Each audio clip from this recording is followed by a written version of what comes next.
روزہ اتنا بڑا عمل ہے انسان کو نفع دینے والا، مسلمان کو فائدہ پہنچانے والا، کہ اس جیسا دوسرا کوئی عمل یہ حدیث میں حضور علیہ السلام نے بیان کی۔ اب روزہ اتنی بڑی سعادت ہے، اور کرنا کیا ہے؟ اللہ کے حکم سے کھانا پینا ہے۔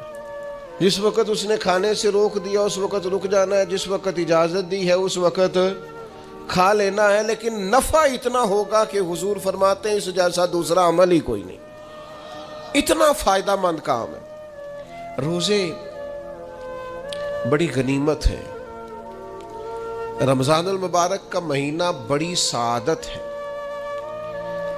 آپ اندازہ فرمائیے کہ نبی پاک علیہ السلام نے حضرت سلمان فارسی رضی اللہ تعالیٰ عنہ فرماتے ہیں رمضان سے ایک دن پہلے خطبہ دیا تھا باقاعدہ، اور ہمیں حضور نے رمضان کی عظمتوں سے آگاہ کیا تھا۔ رمضان المبارک سعادت افروز گھڑیاں ہوتی ہیں، اس کا لمحہ لمحہ برکت ہوتا ہے، اس کی ایک ایک ساتھ خدا کا انعام لے کے آتی ہے۔ رمضان المبارک کی ایک ایک گھڑی بخشش، مغفرت، اللہ کی عطا، اللہ کا کرم، اللہ تبارک و تعالیٰ کی رحمتوں سے بھرپور ہوتی، ایسے جیسے چاروں جانب خدا کی رحمت کا می برس رہا ہوتا ہے۔ بس جن کی جھولیاں پھیلی ہوئی ہوں گی اور جن کے دامن کھلے ہوئے ہوں گے وہ اپنے دامن رحمت الہی سے بھرپور کر لیں گے۔ لیکن سادی سی بات ہے بھائی،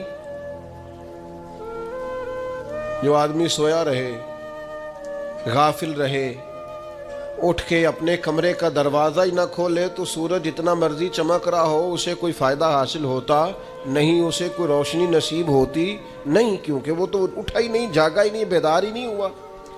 صبح کی آب و ہوا بڑی ٹھنڈی ہوتی ہے، بڑی صحت افزا ہوتی، لیکن اگر کوئی لوگ غافل ہی رہے اس میں اور صبح اٹھے ہی نہ، سیر کرے ہی نہ، فجر کو نکلے ہی نہ، اس کی غفلت اس پر طاری رہے، تو جتنا مرضی صبح کا سویرا ہو، جتنی مرضی راحتیں اور رحمتیں ہوں، اسے اس سے نفع حاصل ہوتا وہ تو اسی کو ہوگا جو اٹھے گا، آنکھ کھولے گا۔ تو اچھی طرح سمجھ لیجئے گا، رمضان المبارک کی سعادتیں اتنی بڑی ہیں، برکتیں اتنی زیادہ ہیں کہ حضور علیہ السلام نے فرمایا نفل کا ثواب فرض کے برابر، فرض کا ثواب 70 گنا بڑھا کے دیا جائے گا۔ لیکن اگر کوئی غافل کا غافل ہی رہا، اس بیچارے کا موبائل رمضان میں بھی بند نہیں ہوا، لا یعنی بے مقصد بے معنی چیزیں، لغویات اور عبث چیزوں میں اس نے رمضان بھی گزار دیا، تو سعادتیں تو برس رہی تھیں، سورج تو نور کا چمک رہا تھا، روشنی تو پھیل گئی، سعادت افروز گھڑیاں تو آ چکی تھیں، پر اس نے اپنی آنکھوں ہی نہیں کھولا، غافل کا غافل رہا۔ تو اسے کچھ میسر آ سکتا، کچھ غفلت دور کرنی پڑے گی۔ اب دیکھیے ہمارے ہاں محفل ہوتی ہے، لوگ گلیاں سجانی شروع کرتے ہیں 1 یا 2 دن پہلے۔ کسی گھر میں شادی ہوتی ہے تو لوگ گھر کا آنگن، صحن، چھت اور سامنے والی دیوار سجانا شروع کرتے ہیں 2-3 دن پہلے، اس سے زیادہ نہیں۔ بڑی خاص بھی کو محفل ہو تو 1-8 دن پہلے لائٹنگ لوگ کرتے ہیں کہ پتہ چلے یہاں ذکر رسالت مآب صلی اللہ تعالیٰ علیہ وسلم کیا جائے گا اور یہاں حضور کے تذکار کیے جائیں گے۔ 2-4 دن پہلے اگر کہیں لائٹنگ ہو جائے تو لوگ کہتے ہیں یار کوئی کمال ہی بات ہے کہ اتنے دن پہلے یہاں اتنی روشنیاں نظر آ رہی ہیں، کوئی انفرادی کام ہے، اس پر نظر جاتی ہے۔ آپ ذرا رمضان کی شان تو دیکھیں، حضور فرماتے ہیں سارا سال جنت سجائی جاتی ہے، کس لیے؟ حضور فرماتے ہیں رمضان المبارک کے لیے، سارا سال جنت سجا دی جاتی ہے، اس کو تیار کیا جاتا ہے رمضان کی سعادت افروز گھڑیوں کے لیے، ان مقدس ایام کے لیے جو لے کر رمضان سایہ فگن ہوتا ہے، اس کے لیے پورا سال جنت کو سجایا جاتا ہے، تزئین و آرائش کی جاتی ہے، اور رمضان آتا ہے تو کریم کے کریمانہ فیصلے ہونے شروع ہو جاتے ہیں۔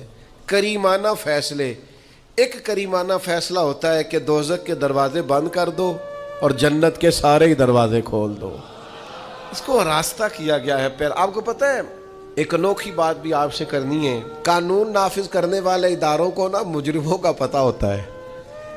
ان کو پتہ ہوتا ہے کس کس جگہ کچھ فسادی لوگ ہیں. وہ دیکھتے ہیں نا ملک میں کوئی خاص مہمان آ رہا ہے جو ملک کے لیے فائدہ مند ہے اور وطن کے لوگ اور وطن کو اس سے فائدہ ہوگا, استفادہ کریں گے لوگ اس کے آنے سے.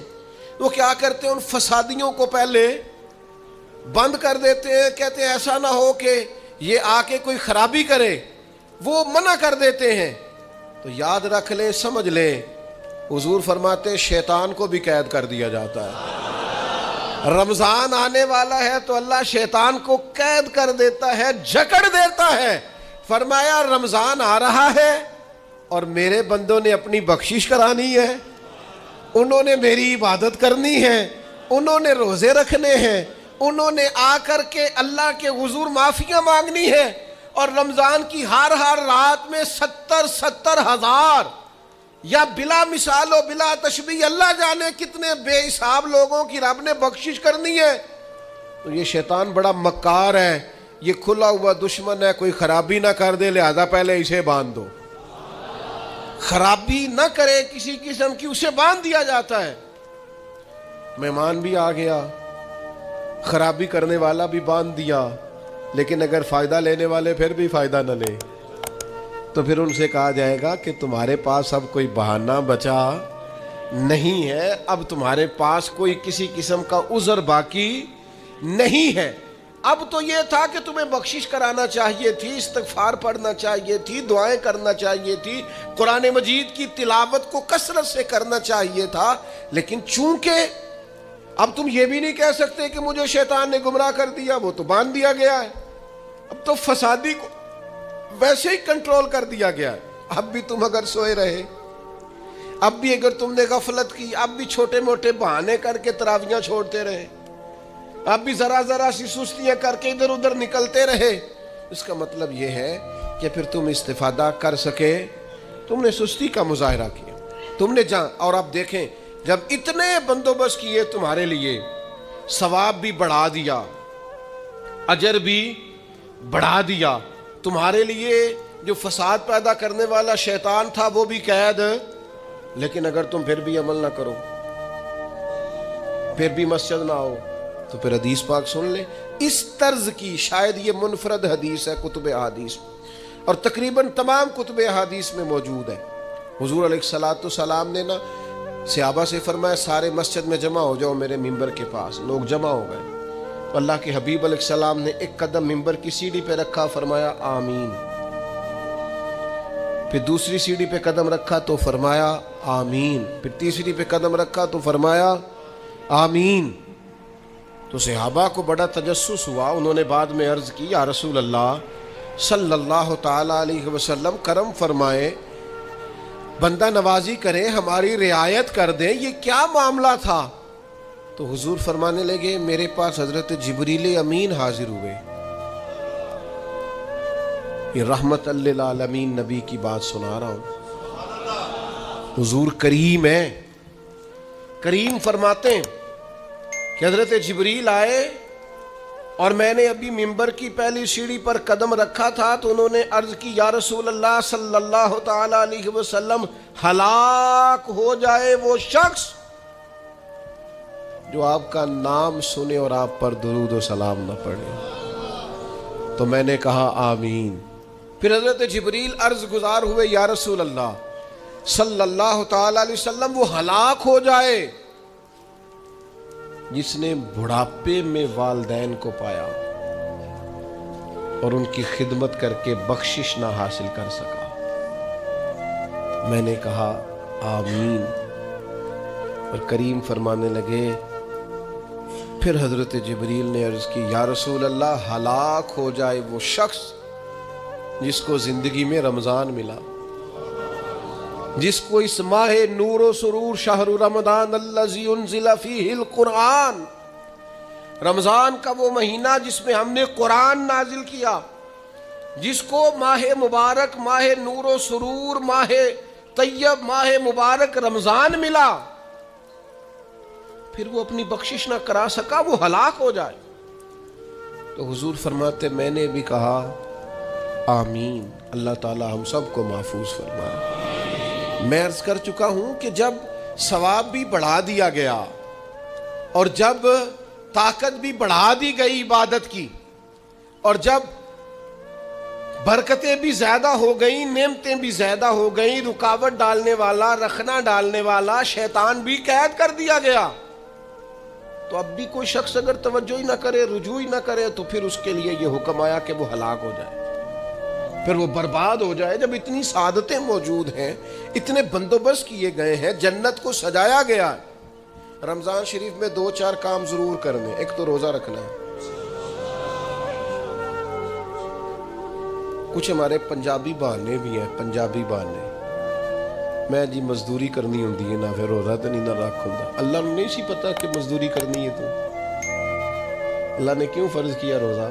ہلکے سے لوگ بیمار ہوتے ہیں، بالکل معمولی سے، کوئی ایسا عذر نہیں، روزہ چھوڑ دیتے۔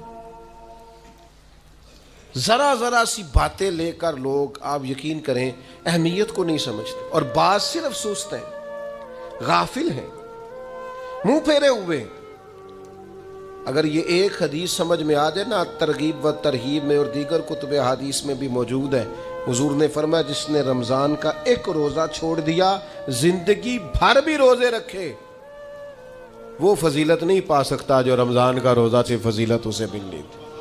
اتنی بڑی بات ہے، آپ اس کو سمجھ لیں، اتنے سعادت افروز روزے ہیں رمضان کے۔ تو کوشش کریں، اپنے آپ کو مینج کریں، مینٹین کریں چیزوں کو، اپنی صحت کا خیال کریں۔ میں تو دوستوں سے کہا کرتا ہوں، رمضان سے پہلے جو ایام ہے، پہلے سے بڑھ کر اپنی طبیعت کا خیال رکھیں، تاکہ رمضان میں کوئی کسی قسم کی طبیعت میں بھی کمزوری پیدا نہ ہو، اور صحیح صحت مندی کے ساتھ انسان رمضان شریف کے روزے گزار سکے۔ دوسری بات ہے، رمضان میں خوب قرآن مجید پڑھنا۔ شہر رمضان الذی انزل فیہ القرآن، رمضان ہی کا تو وہ مہینہ جس میں قرآن نازل کیا گیا۔ نبی کریم صلی اللہ تعالیٰ علیہ وسلم رمضان المبارک میں حضرت جبریل امین علیہ السلام کے ساتھ قرآن مجید کا دور فرمایا کرتے۔ حضور حضرت جبریل کو پارہ سناتے اور جناب جبریل نبی کریم علیہ السلام کو سناتے۔ یہ دور ہوتا ہے قرآن مجید کا۔ اللہ نے کتنی زیادہ توفیق دی ہے، ہر مسجد میں تراویح میں قرآن پڑھا جاتا ہے۔ تھوڑی ہمت کریں، تھوڑی کوشش کریں۔ ہمارے بزرگ فرمایا کرتے تھے، ایک پارہ گھر میں پڑھا کرو قرآن مجید کا، تاکہ تمہیں دیکھ کے بچے بھی پڑھیں، اور ایک پارہ مسجد میں تلاوت کیا کرو، اور ایک رات کو تراویح میں 3 پارے روز قرآن مجید کے ہو جائیں گے، تو انشاءاللہ تعالی رمضان ختم ہوگا تو 3 قرآن پاک بھی ختم ہو جائیں گے۔ یہ ارادہ کریں، یہ پروگرام بنائیں، خوب قرآن مجید سے دلچسپی پیدا کریں۔ تیسرا کام رمضان میں جو کرنے والا وہ ہے کثرت سے استغفار۔ کچھ غلطیاں نا ہم کرنا نہیں چاہتے، ہم سے ہو جاتی ہیں۔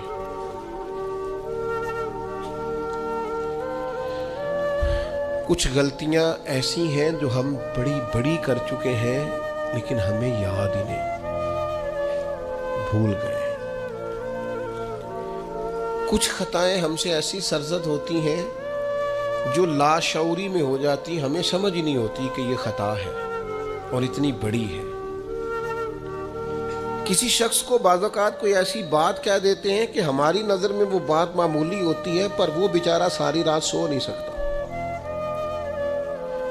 رمضان کا مہینہ ہے اپنے رب سے معافی مانگنے کا مہینہ، اس سے توفیق مانگنے کا مہینہ، اس کے حضور حاضر ہونے کا مہینہ۔ میں آپ کی خدمت میں عرض کروں،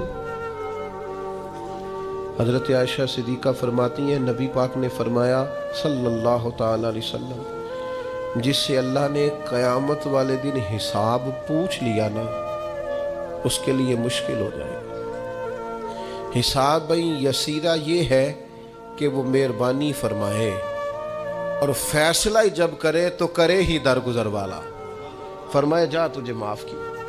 رمضان کا خاص مہینہ ہے، سحری میں بھی دعا قبول ہوتی ہے، افطار میں بھی دعا قبول ہوتی ہے، صبح سے لے کے افطاری تک بندہ ہر وقت عبادت میں ہوتا ہے۔ تراویح کے بعد بھی دعائیں مانگے تو وقت قبولیت کا ہے۔ میرے بھائیوں، رمضان کی راتیں بھی قبولیت کی، آخری طاق راتوں کی شان قبولیت کی، لیلۃ القدر قبولیت کی۔ اس دفعہ جھک نہ جائیں اس کی بارگاہ میں سجدے میں، رو رو کے معافی مانگ نہ لیں اس سے۔ ہم برے نہیں ہیں، چاہتے نہیں ہیں، پر ہمارے وجود سے کچھ غلطیاں ہو جاتی، ہمارے سینوں میں کچھ پچھتاوے ہیں، کچھ من میں باتیں ہیں۔ اس دفعہ اس کے حضور عرض نہ کریں کہ کچھ کمیاں رہ گئی ہیں، دل نہیں کرتا تھا ایسا ہو، پر انجان تھے، نہ چاہتے ہوئے بھی کمزوریاں ہو گئیں۔ رمضان آ رہا ہے، بڑا گولڈن چانس ہے، بڑا خوبصورت موقع۔ بھائیو، رمضان کی ہر سحری کے بعد رب سے معافی مانگیں۔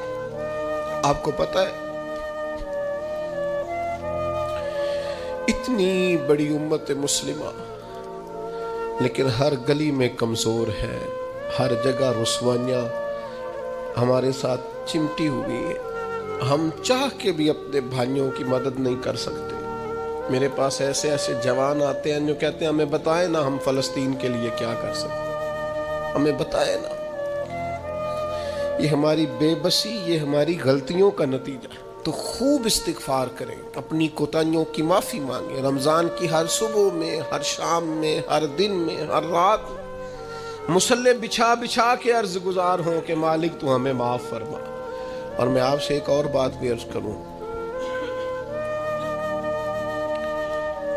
شیخ ابو الحسن کو میں پڑھ رہا تھا تو روتے جا رہے تھے، روتے ہی جا رہے تھے، روتے ہی جا رہے تھے۔ ایک شام ان کے کچھ لوگوں نے ان سے کہا کہ حضور اس قدر زیادہ آہوزاری، تو فرمانے لگے میری بس اتنی خواہش ہے کہ جب میں اپنے رب سے ملوں نا تو میرا رب مجھے ناراض نہ ملے۔ تو میں ہر وقت اس لیے تڑپتا ہوں کہ میرے اندر جو کوتاہیاں مجھ سے ہو گئی ہیں میرا مالک وہ مجھے معاف کر دے۔ ہم نے کوشش کی ہے زندگی میں ماں باپ کی خدمت کرنے کی،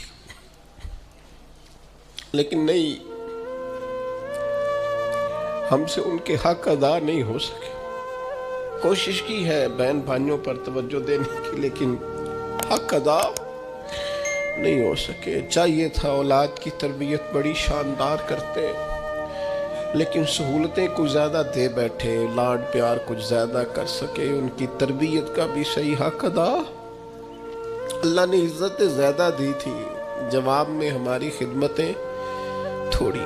ہم اپنے رب کی بارگاہ کی حاضریوں کے بھی حق ادا نہیں کر سکے۔ اس نے ہمیں نوازا زیادہ ہے، ہمارا شکر کم ہے۔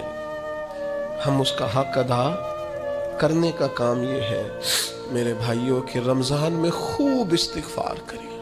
ہم سے جو کمیاں رہ گئی ہیں اس پورے ماہ مبارک میں اپنے مالک سے عرض کریں کہ مالک اس ماہ مبارک میں جنہیں تو معاف کرنے والا ہے ان میں ہمارے بھی نام شامل فرما، ہمارے بھی نام شامل فرما۔ اور بھی عرض کرنی ہے، ان کے لیے بھی دعائیں کرنی ہے رمضان میں جو ہم سے بچھڑ گئے، جو مٹی تلے جا کے آرام فرما ہو گئے۔ یہ رمضان المبارک چونکہ بخشش مانگنے کا مہینہ ہے، اللہ کے حضور معافی مانگے ان کے لیے بھی، ہمارے اپنوں کے لیے، ماں باپ کے لیے، عزیز و اقربا کے لیے، کہ اللہ کریم ان کی قبروں کو بھی ٹھنڈا کرے، ان کے حال پہ بھی رحمت کی نظر کرے، ان کے لیے بھی مالک آسانیاں کرے۔